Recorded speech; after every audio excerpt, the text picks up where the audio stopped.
ಅಥವಾ ಮುಸಲ್ಮಾನರು ಪುರುಸೊತ್ತಿಲ್ಲದೆ ಮಕ್ಕಳು ಹುಟ್ಟಿಸ್ತಾರೆ ಅಂತ ಹೇಳಿದ್ದೀನಿ. ಇದು ಪ್ರಚೋದನಕಾರಿನ? ನಿಮ್ಮ ಸಂಖ್ಯೆಯನ್ನು ನೋಡಿ ಗೊತ್ತಾಗಲ್ವಾ? ಪುರುಸೊತ್ತಿಲ್ಲದೆ ಮಕ್ಕಳು ಹುಟ್ಟಿಸ್ತಾ ಇದ್ರೆ ಇಲ್ವಾ ಅಂತ ಹೇಳ್ಬಿಟ್ಟು ಇಡೀ ದೇಶಕ್ಕೆ ಗೊತ್ತಿಲ್ವಾ? ಇದನ್ನ ನಾನು ಹೇಳಿದ್ದೀನಿ, ಸತ್ಯನೇ ಹೇಳಿದ್ದೀನಿ. ನಿಮ್ಮ ಮನೆಯಲ್ಲಿ ಒಂದೇ ಮಕ್ಕಳಿರೋರು, ಎರಡು ಮಕ್ಕಳಿರೋರು ಎಷ್ಟು ಜನ ಇದ್ದೀರಿ ಹೇಳ್ರಿ ನೋಡೋಣ. ನಿಮ್ಮ ಸಮಾಜದಲ್ಲಿರುವಂತಹ ಸೆಲೆಬ್ರಿಟೀಸ್ನ ತಗೊಳ್ಳಿ. ಶಾರುಖ್ ಖಾನಿಗೂ 3 ಮಕ್ಕಳಿದ್ದಾವೆ, ಸೈಫ್ ಅಲಿ ಖಾನಿಗೆ 4 ಮಕ್ಕಳಿದ್ದಾವೆ. ನಿಮ್ಮ ಸೆಲೆಬ್ರಿಟೀಸೇ ಕಂಟ್ರೋಲ್ ಇಲ್ಲದೆ ಮಕ್ಕಳು ಹುಟ್ಟಿಸ್ತಾರೆ. ಇನ್ನು ನಿಮ್ಮ ಬಗ್ಗೆ ಅದನ್ನೇ ಹೇಳಿದೆ, ಜನೋತ್ಪಾದನೆಯಲ್ಲಿ ತೊಡಗಿದಿರಿ ನೀವು.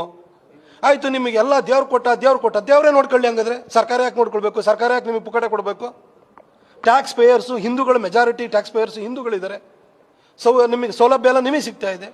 ಮಕ್ಕಳನ್ನ ಮಾತ್ರ ನೀವು ಹುಟ್ಟಿಸ್ತೀರಿ, ದೇವ್ರು ಕೊಟ್ಟ ಅಂತ. ನಿಮ್ಮ ಮಕ್ಕಳನ್ನ ದೇವ್ರು ಕೊಟ್ಟ ಅಂದಮೇಲೆ ನಿಮ್ಮ ದೇವರೇ ನೋಡ್ಕೊಳ್ಬೇಕಲ್ಲ ನಿಮ್ಮ ಮಕ್ಕಳನ್ನ. ಈ ರೀತಿ ಸಂಖ್ಯಾಬಲನ ಜಾಸ್ತಿ ಮಾಡಿ ಎಲ್ಲ ಕಡೆ ನೀವು ತೊಂದರೆನ ಸೃಷ್ಟಿ ಮಾಡ್ತಿದ್ದೀರಿ. ಈ ರೀತಿ ಭಯದ ವಾತಾವರಣ ಸೃಷ್ಟಿ ಮಾಡ್ತಿದೆ ಅಂತ ಹೇಳಿದ್ವಿ. ಇದು ಪ್ರೊವೊಕೇಟಿವ್ ಹೆಂಗಾಗುತ್ತೆ? ಸತ್ಯ ಮಾತಾಡಿದ್ದೀನಿ. ಈ ಸುಳ್ಳು ಅನ್ನೋದ್ರೆ ಹೇಳ್ಬಿಡಿ ನೋಡೋಣ. ನಿಮಗೆ 1947ರಲ್ಲಿ ಸ್ವಾತಂತ್ರ್ಯ ಬಂದಾಗ ನಿಮ್ಮ ಸಂಖ್ಯೆ ಎಷ್ಟಿತ್ತು? ಇವತ್ತೆಷ್ಟು ಸಂಖ್ಯೆ ಇದೆ? ಇದೇ ಬಾಂಗ್ಲಾದೇಶ ಮತ್ತು ಪಾಕಿಸ್ತಾನ ಪ್ರತ್ಯೇಕವಾದಂತಹ ಸಂದರ್ಭದಲ್ಲಿ ಬಾಂಗ್ಲಾದೇಶದಲ್ಲಿ 24% ಹಿಂದೂಗಳಿದ್ರು, ಇವತ್ತು ಲೆಸ್ ದೆನ್ 5% ಇದ್ದಾರೆ. ಪಾಕಿಸ್ತಾನದಲ್ಲೂ ಕೂಡ 15% ಹಿಂದೂಗಳಿದ್ರು, ಇವತ್ತು ಲೆಸ್ ದೆನ್ 1% ಇದ್ದಾರೆ. ಇಲ್ಲಿ ಮಾತ್ರ ನಿಮ್ಮ ಭಾರತದಲ್ಲಿದ್ದಂಥ ನೀವು ಮುಸಲ್ಮಾನರ ಸಂಖ್ಯೆ ಎಷ್ಟು ಪ್ರಮಾಣ ಜಾಸ್ತಿ ಆಗಿದೆ. ಇದಕ್ಕೆ ಕಾರಣ ಏನಿದು? ಇದನ್ನು ನಾನು ಸತ್ಯನ ಹೇಳಿದ್ದೀನಿ. ಈ ಸತ್ಯ ಹೇಳಿದ ಕೂಡಲೇ ಪ್ರಚೋದನೆ ಹೇಗಾಗುತ್ತೆ? ನಿಮ್ಮ ನೀವು ಆತ್ಮಾವಲೋಕನ ಮಾಡ್ಕೊಳ್ಳಿ.